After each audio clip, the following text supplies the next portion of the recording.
50,000 টাকা পেলে আমার চরম উপকার, এখন 20,000-এর কাম করতে হবে। সে ঠিক আছে, কিন্তু মৌসুমী তো নতুনদের যাদের নেই তাদের তো দেওয়া বন্ধ আছে, বুঝতে পারছেন?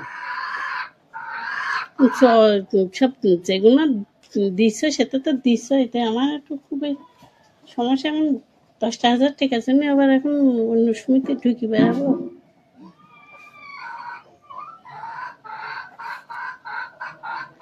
তা পারলে পারে একটু নিশ্চিন্তায় মনে করো যে শোধও দিতে পারতাম। সবই ঠিক আছে, তুমি একটু আমার এই উপকারটুকু করো না। একটা পেটের সন্তান থাকলেও তো সে উপকার করে। সে ঠিক আছে, উপকার তো করা যাবে। এখন নিয়মের বাইরে ধরেন অফিসে বইলে অফিস তো আর দিতে পারে না নিয়মের বাইরে। তোমার কেউ নিস না যে তার কাছ তুমি 5,000 টাকা নিয়ে আসো,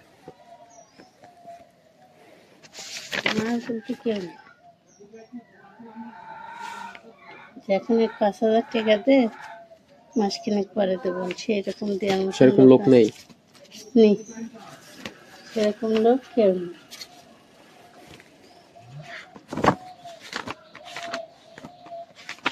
নানি বাপনি দিদি ভাই আছে, থাকুন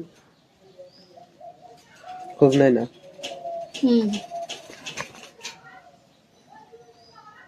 মা বাপ না থাকলে আর ভাইরা আর খোঁজ নেয় না। মনে রকম যাই, কি দেখতে যাবো। কোন গ্রামে? হালসা। হালসাতে। ফোন করেও একটু খোঁজ নেয় না, তো সে আমি কি দেখতে যাবো যে আমার বোনটা কি করছে দেখি। তাদের অবস্থা কেমন?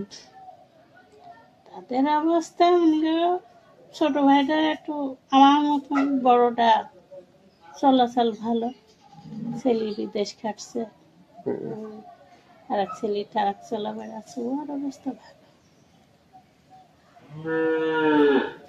ওরা মন করলে যদি মনে করে, যদি বলি যে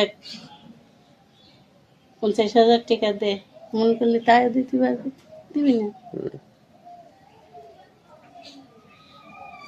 তার কাছে হাত পাতিয়া অযথা অপমান হয়ে লাভ। আমার ছেলেটা মরা ঘরের দিন ঘুরে নিয়ে আসলাম, মনে হলো না যে আমার ছেলে বাঁচবে। কি হলো? তাও 1,000 টাকা দিল না যে এই টাকাটা আছে তোর ছেলে পিছনে দিলাম।